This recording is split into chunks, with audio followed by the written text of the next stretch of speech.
अस्सलाम वालेकुम। मेरा नाम मतीन हसनैन है। इंसान हज़ारों सालों से हंटर गैदरर एरा में रहता आया है। एक ऐसा लाइफस्टाइल जिसमें लोग छोटे छोटे कबीलों में बसा करते थे। इन कबीलों में रहने वाले लोगों का प्राइमरी फोकस सर्वाइवल होता था, क्योंकि ना तो उनके पास खाने को ज़्यादा रिसोर्सेज होते थे और उन्हें हर वक्त किसी न किसी दुश्मन के हमले का डर भी रहता था। रिसोर्सेज इस तरह से क्योंकि उनके पास हमारी तरह एग्रीकल्चरल या इंडस्ट्रियल रेवोल्यूशन नहीं आया था। जिस तरह हम उसके इनामात का फ़ायदा उठा रहे हैं, हमारे पास हर चीज़ वाफिर मिकदार में होती है और हमें किसी चीज़ का ख़तरे का डर भी नहीं होता कि कोई हमारे ऊपर हमला कर देगा। क्योंकि उस वक्त खाने की चीज़ों का जो फूड रिसोर्सेज होते थे उनकी लिमिटेशन काफ़ी ज़्यादा होती थी और हर कबीला दूसरे के ऊपर अटैक करता था ताकि उनको कॉन्फिस्केट कर सके, उनके रिसोर्सेज सारे हड़प सके और वहाँ के लोगों को अमूमन वो मार देते थे या ग़ुलाम बना लेते थे, औरतों को रेप कर दिया करते थे या उन्हें बांदियाँ बनाकर अपने साथ ले जाया करते थे। तो एक ऐसी सिचुएशन जिसमें फूड रिसोर्सेज को एक्वायर करने का और प्रोटेक्शन का फिज़िकल स्ट्रेंथ पे बहुत ज़्यादा दारोमदार था, वहाँ पर मर्द तो सेल्फ सफिशिएंट थे, वो जानवरों का भी शिकार कर सकते थे अपने खाने के लिए और अपने आप को प्रोटेक्ट भी कर सकते थे दुश्मनों से या अपने फैमिलीज़ को भी प्रोटेक्ट कर सकते थे। इसके बरक्स औरतें ये नहीं कर सकती थी क्योंकि अमूमन फिज़िकली औरतें वीक होती हैं मर्दों से। तो इस सिचुएशन में औरतें क्या किया करती थी कि वो किसी न किसी मर्द जो कि सूरमा होता था, कोई जंगजू, उसके साथ अपने आप को मंसूब कर लिया करती थी अपने फूड रिसोर्सेज और अपनी प्रोटेक्शन को इंश्योर करने के लिए। हत्ता कि वो इससे भी गुरेज नहीं करती थी कि वो ऐसे रिलेशनशिप में किसी के साथ चली जाती थी जो कि ऑलरेडी या तो मैरिड होता था या किसी और के साथ कमिटेड होता था। दो कि वो ज़माना चला गया है और जिसमें पहले फ़िज़िकल स्ट्रेंथ ही एक स्टैंडर्ड होता था और उसी के ऊपर लोगों का सोशल स्टेटस भी होता था और उनके पास फाइनेंशियल रिसोर्सेज, इज़्ज़त, नाम और एक पोजीशन होती थी। वो दौर चला गया है और अब कॉग्निटिव एबिलिटीज़ ज़्यादा प्रेफर की जाती हैं और हम ज़्यादा कुछ सिविलाइज्ड हो चुके हैं। लेकिन देखा ये गया है कि जो अपने लॉन्ग टर्म पार्टनर की चूजिंग के लिए जो स्टैंडर्ड्स हैं, जो कि करेक्टरिस्टिक्स और ट्रेट्स जो कि विमेन डिज़ायर करती हैं, वो कोई खासे बदले नहीं हैं। तो एक रिसर्च के मुताबिक डेविड बस, जो कि he is one of the pioneers of evolutionary psychology, उन्होंने एक बहुत बड़ी रिसर्च की 11,000 लोगों के एक सैंपल के ऊपर। उन्होंने कुछ एक्सपर्ट्स को अपने साथ मिलाया जो कि जिन लोगों ने रिसर्च मिलकर अक्रॉस 6 कॉन्टिनेंट्स की, जिसमें काफ़ी सारे different cultures, socio economic class के लोग, डिफरेंट प्रोफेशंस के लोग और डिफरेंट एज ग्रुप्स के लोग सब इन्वॉल्व थे। दो कि इन वेरिएशंस की वजह से, इन वेरिएबल फैक्टर की वजह से जो करेक्टरिस्टिक्स और प्रेफरेंस लिस्ट के अंदर फ्लक्चुएशन आई, लेकिन एग्रीगेट बिहेवियर्स काफ़ी स्टैंडर्ड थे और काफ़ी सेम थे और सिमिलर थे। तो चलें इसके ऊपर बात करते हैं कि वो कौन से कैरेक्टरिस्टिक्स थे और ये कौन से कैरेक्टरिस्टिक, जो कि 18 कैरेक्टरिस्टिक इस रिसर्च के अंदर एक्सप्लोर किए गए थे कि वो प्रेफरेंस लिस्ट के अंदर किसको किस नंबर के ऊपर रखते हैं। तो इससे पहले कि हम कैरेक्टरिस्टिक्स की तरफ जाएं और उनको डिस्कस करें, तो सबसे पहले देयर आर 3 डिस्क्लेमर्स जो कि मैं देना चाहूँगा इसको डिस्कस करने से पहले। द फर्स्ट वन कि ये जितने भी कैरेक्टरिस्टिक्स हैं ये लॉन्ग टर्म पार्टनर्स के लिए हैं जो कि औरतें चूज़ करती हैं, क्योंकि लिटरेचर हमें बताता है कि कैरेक्टरिस्टिक्स जो शॉर्ट टर्म पार्टनर के लिए होते हैं वो वेरी करते हैं, वो डिफरेंट होते हैं लॉन्ग टर्म पार्टनर से। और सेकंड ये कि एक्सेप्शंस और ऑलवेज देयर, ये हर किसी के ऊपर, हर औरत के ऊपर अप्लाई नहीं होगा क्योंकि डिफरेंट बैकग्राउंड्स होते हैं और डिफरेंट थिंकिंग भी होती है। और थर्ड डिस्क्लेमर ये है कि ये कोई ऐसा फार्मूला नहीं है कि किसी को अपने लॉन्ग टर्म पार्टनर को सिलेक्ट करने से पहले जो औरतें होती हैं वो कोई फार्मूला लगाती हैं या कोई बैठकर कोई चीज़ इंग्रेडिएंट्स काउंट करती हैं कि उसमें ये होना चाहिए। बट ये उनके एक सर्वाइवल, एक जेनेटिक इंटेलिजेंस का एक हिस्सा बन चुकी है। इतने सदियों से, हज़ारों सालों से सर्वाइव करते करते उनका एक पैटर्न, एक मैकेनिज्म ऐसा बन चुका है कि वो ऑटोमेटिकली इन पैटर्न्स को और इन ट्रेट्स को अपने लॉन्ग टर्म पार्टनर के अंदर ज़्यादा प्रेफर करती हैं। तो चलें इसके ऊपर डिस्कस करते हैं। So the first trait is financial stability, जिसको अक्सर हम मजाक में कहते हैं कि लड़कियों को मे बी सिविक वाला लौंडा चाहिए या इस तरह की बातें। फाइनेंशियल स्टेबिलिटी बहुत ज़्यादा एक क्रूशल मैटर है नज़दीक औरतों के, क्योंकि फाइनेंशियल स्टेबिलिटी इंश्योर करता है कि और इंडिकेट भी करता है कि वो जो आपका पार्टनर है उसका लाइफ स्टैंडर्ड, लाइफ स्टाइल बहुत अच्छा होगा और ऑब्वियसली जो उसका पार्टनर होगा या उसके ऑफ स्प्रिंग्स भी इन फ्यूचर आएंगे तो उनका लाइफ स्टाइल भी अच्छा होगा। इसके अलावा उसके कनेक्शंस अच्छे होंगे, उसका सोशल स्टेटस भी हाई होगा और अपॉर्चुनिटीज़ उनको, उनके पार्टनर को और उनके बच्चों के पास भी ज़्यादा होंगी। And the second trait is social status and power.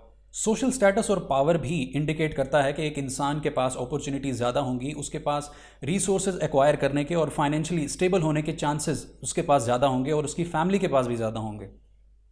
And the third one is age. Women generally prefer men who are 2 to 3 years older than them, क्योंकि उम्र के बढ़ने की वजह से ये एक्सपेक्ट किया जाता है कि जो मर्द होगा वो फाइनेंशियली भी ज़्यादा स्टेबल होगा औरत से और वो इमोशनली भी ज़्यादा मैच्योर होगा। And the fourth one is, अगर कोई कहता है success traits, fourth one is success traits. अगर कोई कहता है कि मैं अभी प्रैक्टिकल लाइफ में नहीं गया और अभी मुझे क्यों इन कैरेक्टरिस्टिक्स की बेस के ऊपर जज किया जा रहा है, तो उसके लिए ये है कि जो विमेन हैं वो अपने पोटेंशियल मेल पार्टनर के अंदर सक्सेस ट्रेट्स देखती हैं, जो कि बेसिकली 3 होते हैं। वन इज़ इंडस्ट्रियसनेस और कॉन्शियसनेस, जो कि मेहनत हम कह सकते हैं, और सेकंड है एम्बिशन, और थर्ड है इंटेलिजेंस।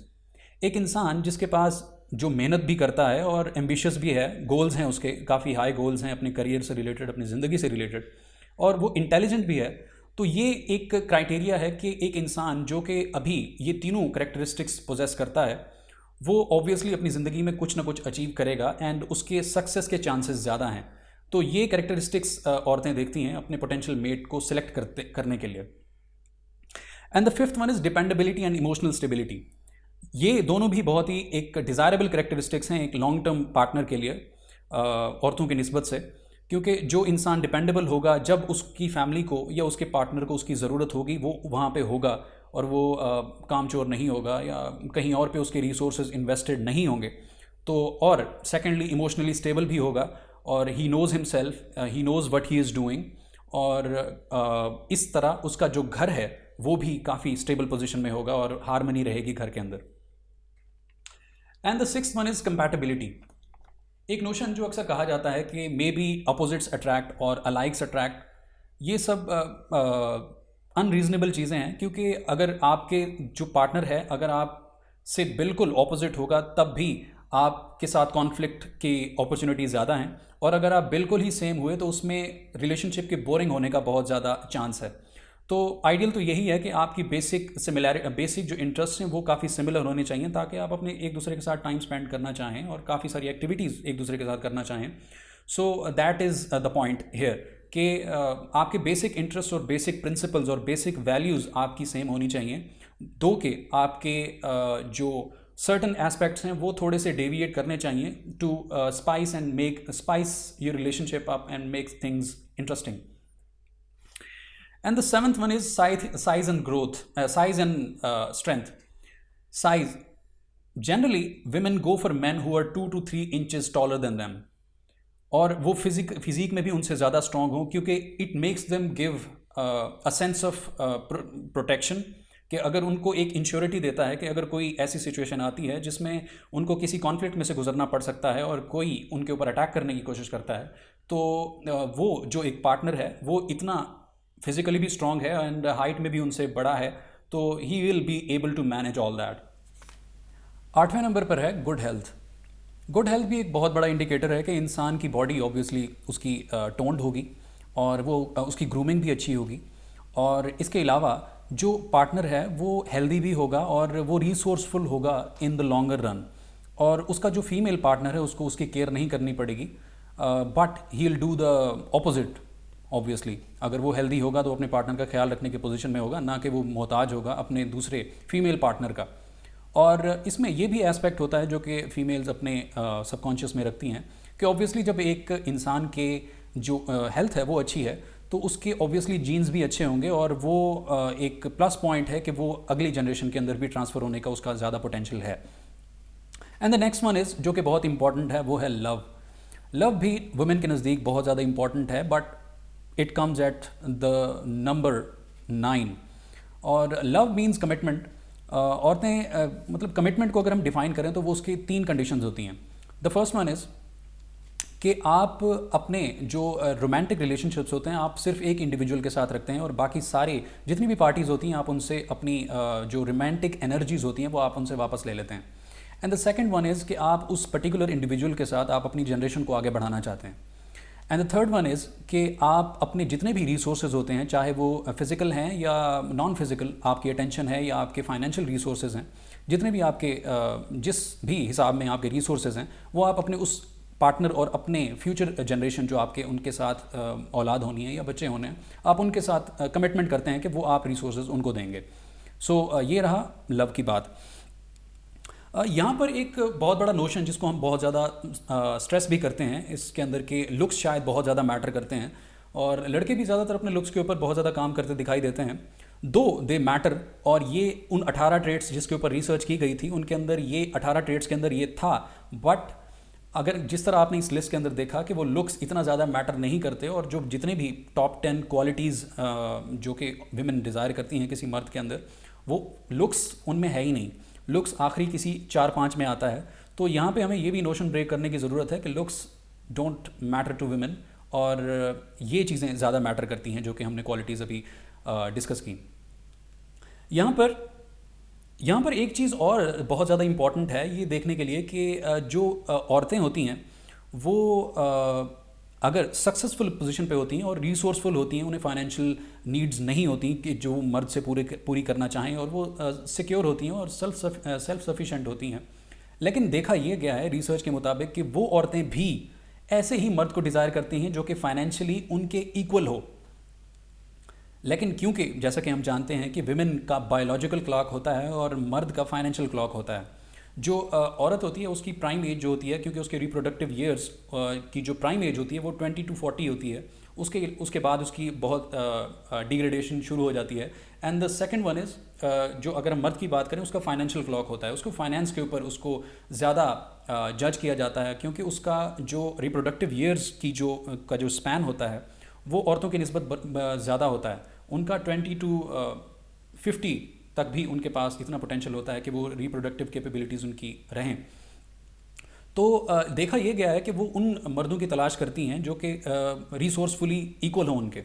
लेकिन मर्दों की निस्बत जो मर्द होते हैं वो हजरात ये देखते हैं कि वो औरत उनसे उम्र में काफ़ी ज़्यादा यंग हो क्योंकि रिसोर्सेज उनके पास हैं, और जो कि मर्द होते हैं वो रिसोर्सेज औरत के अंदर कम देखते हैं और उनकी ब्यूटी एंड यूथ को ज़्यादा प्रेफर करते हैं। तो जिसकी वजह से वो उनकी इक्वली कम ही आ पाते हैं और जिसकी वजह से ये जो औरतें होती हैं जो कि सीख कर रही होती हैं कोई ऐसा ही इंसान जो कि इक्वली इंडिपेंडेंट होगा और फाइनेंशियली सिक्योर होगा, फाइनेंशियली स्टेबल होगा, तो वो ऐसी सिचुएशन में क्योंकि वो लेट 30s में पहुंच चुकी होती हैं तो उनके पास कोई और चारा नहीं रहता कि वो किसी यंग लड़के के साथ अपनी शादी कर लें या अपना कोई भी अपना रिलेशनशिप कायम करें जिसके पास रिसोर्सेज कम होंगे। तो generally they go for that and obviously exceptions are always there. अगर आप कहेंगे कि लोग फिर भी इस तरह कर लेते हैं नीचे, exceptions are always there. So this video was about the mating strategies according to evolutionary psychology for women. तो ये वीडियो इसके ऊपर थी। नेक्स्ट वीडियो इंशाल्लाह कोशिश करेंगे कि मर्दों की जो प्रेफरेंसेस हैं, जो मेन मेटिंग स्ट्रैटेजीज़ हैं in terms of evolutionary psychology, उनको देखने की कोशिश करेंगे। और इस वीडियो को जैसे आप चाहें, अगर आप चाहें तो इसको डेटिंग हैक समझें या आप चाहें तो एवोल्यूशनरी साइकोलॉजी का लिटरेचर नॉलेज समझें। It's up to you guys. So until next time, thank you very much.